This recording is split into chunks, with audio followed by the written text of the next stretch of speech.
Good afternoon students. हम नया chapter start कर रहे हैं, चैप्टर सेकेंड। यहाँ पे थर्ड लिखा हुआ है क्योंकि ये ओल्ड टेक्स्ट बुक है। चैप्टर सेकेंड है कॉन्स्टिट्यूशनल डिज़ाइन। ठीक है, इसका ओवरव्यू यहाँ पे दिया गया है कि किस तरह से डेमोक्रेसी जो है ये गवर्नमेंट ज़्यादा अच्छी होती है, बेटर होती है कंपेयरिंग टू अदर गवर्नमेंट्स। और यहाँ पे स्टार्ट किया है एक case study. You just identify this figure. क्या आप इनको पहचानते हैं? कौन है ये? यस, ये हैं Nelson Mandela, winner of Nobel peace prize, president of South Africa.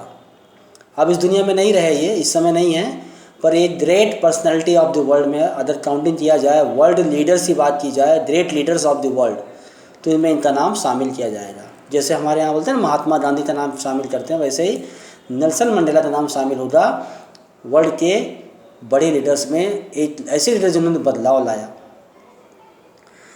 Democratic constitution in south Africa बता रहे हैं किस तरह से साउथ अफ्रीका में डेमोक्रेसी की शुरुआत हुई।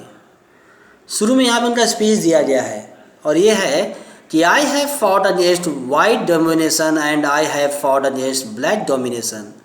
I have cherished the ideal of a democratic and free society in which all persons live together in harmony and with equal opportunities. It is an ideal which I hope to live for and to achieve, but if needs be, it is an ideal for which I am prepared to die. यानी ये बता रहे हैं किस तरह से मैंने fight किया है, मैं लड़ाई किया है मैंने वाइट डोमिनेशन के खिलाफ, मैंने सफ़ेद गोरे लोगों के खिलाफ भी और कालों के खिलाफ भी मैंने फाइट किया है। हमेशा मैंने डेमोक्रेसी को और फ्री सोसाइटी यानी कि आज़ाद समाज के लिए लड़ाई किया है मैंने हमेशा, और ऐसा समाज सोचा है मैंने जहाँ पे लोग हारमनी से यानी आपस में मिलजुल के प्यार सौहार्द से मिल के रहें, सभी को बराबर मौका मिले। और ऐसा मौका जो मैं हमेशा अचीव करना चाहता हूँ कि समाज ऐसा बने जहाँ सबको बराबर का हक मिले, और उसके लिए मैं अपनी जान देने को भी तैयार हूँ अगर समय पड़ जाए तो। ये बोले हैं नेल्सन मंडेला ने। अब इनके बारे में बताते हैं नेल्सन मंडेला कौन थे। इनके ऊपर देशद्रोह का मुकदमा चलाया गया था, साउथ अफ्रीकन गवर्नमेंट चलाई थी। उनके साथ 7 आदमी और थे और 1964 में इनको मिला था लाइफ इम्प्रिजनमेंट, जिसको बोलते हैं आजीवन कारावास। और 1964 से लेके अगले 28 साल तक, 64 से लेके अगले 28 साल तक वे बंद थे जेल में। और जेल थी कहाँ पे? देखिए लिखा है रॉबन आइलैंड, मिला आपको? रॉबन आइलैंड जेल थी, वहाँ पे ये बंद किए गए थे। 28 साल तक बंद थे, 1964 से लेके 1992 तक। ये साइन पढ़ते हैं बाद में, पहले पढ़ते हैं स्ट्रगल अगेंस्ट एपार्थीड। अब देखते हैं पहले कि वो जो वर्ड लिखा है एपार्थीड। एपार्थीड माने क्या होता है? जिसको बोल सकते हैं अपार्थीड या अपार्थीड हमारी भाषा में। संघर्ष किया अगेंस्ट एपार्थीड। एपार्थीड यानी क्या होता है, इसका डेफिनेशन आपको मिलेगा इस लेसन के लास्ट में जहाँ दिए हैं सारे डेफिनेशंस, और ये है यहाँ पे। It is here, see apartheid क्या मैंने दिया है? The official policy of racial separation and ill treatment of blacks followed by the government of South Africa between 1948 and 1989।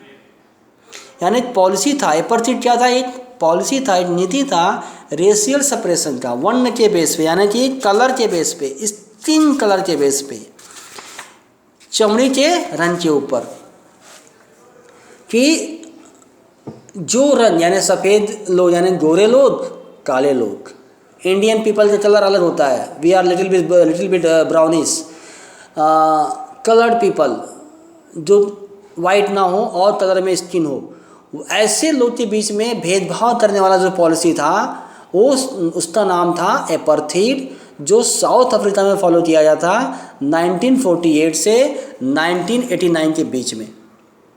ये था एपार्थीड पॉलिसी ऑफ साउथ अफ्रीका। क्या ऐसा ही एपार्थीड पॉलिसी हमारे इंडिया में भी था या है? यस, हमारे यहाँ भी था, पर उसका नाम एपार्थीड नहीं था। हमारे यहाँ पे उसको बना दिया गया जातिवाद सिस्टम में था, ब्राह्मण, क्षत्रिय, वैश्य और शूद्र। जैसा व्यवहार वहाँ के काले लोग ब्लैक पीपल के साथ हुआ था, वैसा ही या उससे ज़्यादा बुरा व्यवहार बोलो यहाँ पे हमारे शूद्र जाति के, जिसको बोलते दलित के साथ हुआ।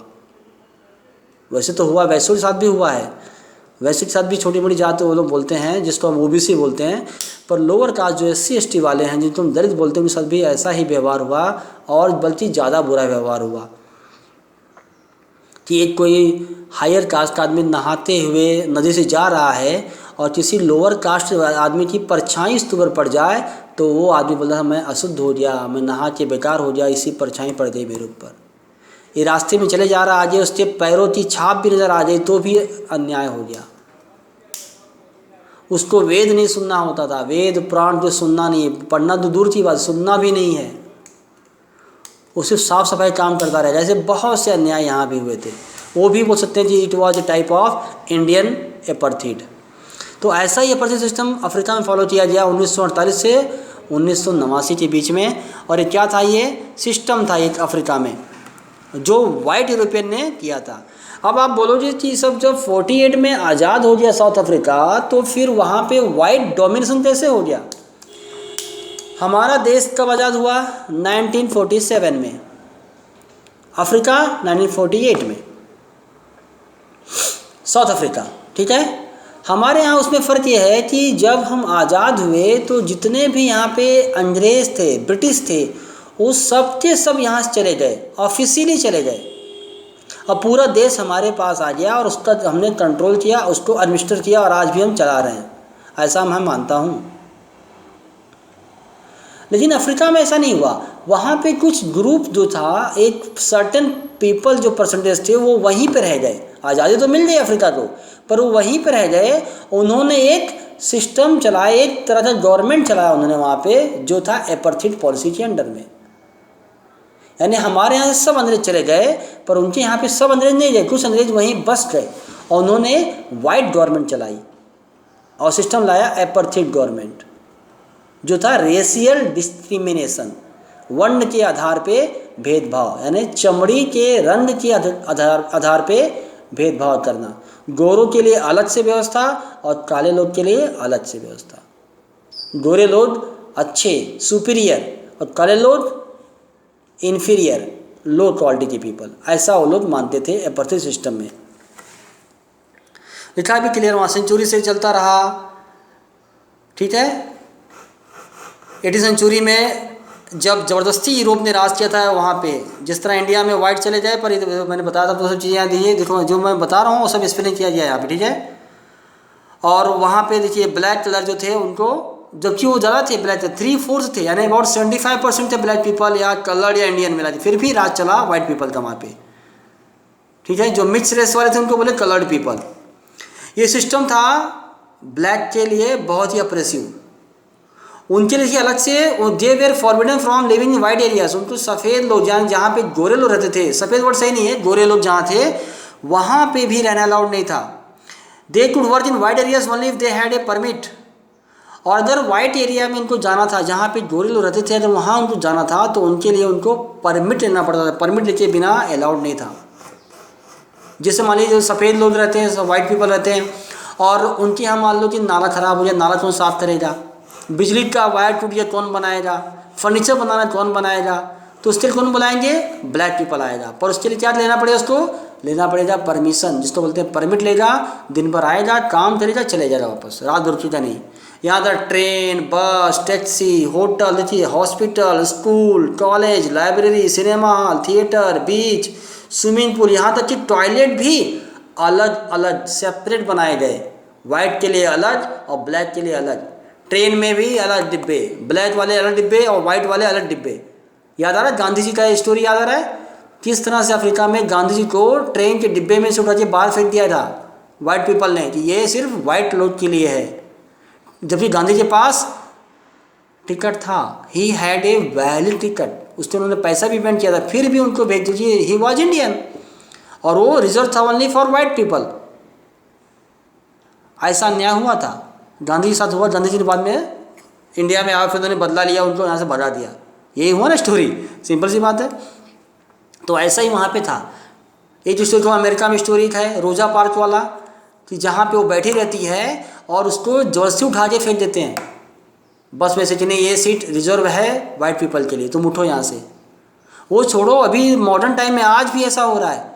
याद आ रहा है जल्दी, अभी दो लॉकडाउन पीरियड में जल्दी की बात है, अभी 2 ढाई 3 महीना हुआ होगा, वो था ना फ्लाइड, जॉर्ज फ्लाइड, जो ब्लैक पीपल था, उसको $20 के लिए उससे गले पे, वाइट पीपल था, वाइट पुलिसमैन था, उसने गला दबा के उसको मार दिया, उसके ऊपर गले के ऊपर उसने अपना नी रख दिया, उसको दबा दिया पैर से, और वो ब्लैक में चिल्लाता रहा कि I can't breathe, I can't breathe, यानी मैं सांस नहीं ले पा रहा हूँ। फिर भी उसने नहीं माना, और उसी घटना में बेचारा वो ब्लैक पीपल मर गया, और बहुत हल्ला मचा था, आपको पता ही है। यानी कहीं ना कहीं थोड़े से लेवल पे आज भी ये सिस्टम जिंदा है, रेसिज्म आज भी जिंदा है। जैसे हमारे यहाँ पे आज भी जातिवाद सिस्टम जिंदा है, जातिवाद खत्म नहीं हुआ अभी तक। लोग चिल्लाते हैं आरक्षण हटाओ, आरक्षण हटाओ, आरक्षण क्यों हटाओ? आप जाति हटाओ, आरक्षण अपने आप हट जाएगा, कॉमन सी बात है। जाति हटाइए, आरक्षण अपने आप हट जाएगा, कि ना जाति रहेगी ना आरक्षण होगा, खत्म बात, सब बराबर, सब हिंदू हो जाएंगे। पर ये सिस्टम बेटा, बहुत से लोग बोलते हैं ना कि कोई जाति या कोई धर्म अच्छा बुरा नहीं होता है, इंसान अच्छे बुरे होते हैं। ये सुना भी होगा आपने बहुत बार फिल्मों में, ठीक है। तो अच्छे बुरे हर जगह रहते हैं। वही हाल यहाँ भी हुआ कि इस तरह सिस्टम बनाया गया और ब्लैक पीपल के साथ न्याय किया गया। देखो यहाँ पे लिखा भी है, native Indians colored, if you enter these premises at night, you will be listed as missing. Armed guards shoot on sight, savage dogs devour the crops. You have been warned. कोई भी नेटिव पीपल या काला आदमी रात को यहाँ नहीं आएगा, वाइट पीपल के एरिया में अगर नजर आया तो वो गायब हो जाए, मतलब उसको गोली मार दिया जाएगा, और शिकार होते उसकी लाश खा जाएंगे। ऐसा डराया गया है कि आप वाइट एरिया में बिल्कुल नहीं आएंगे रात में। Got it. तो ऐसे यहाँ पे लिखा है बीच के बारे में कि ये बीच सिर्फ रिजर्व है वाइट पीपल के लिए, और कोई बाकी कलर्ड पीपल या ब्लैक पीपल यहाँ पे आना अलाउड नहीं है, जो डरबन का बीच था, सी बीच। तो ऐसे अन्याय होते रहे, और ये पूरा पढ़ लेना आप। और ये जो पेज है इसको हम करते हैं टुमारो, या फिर नेक्स्ट वीडियो में एक्सप्लेन करते हैं। Till then take care.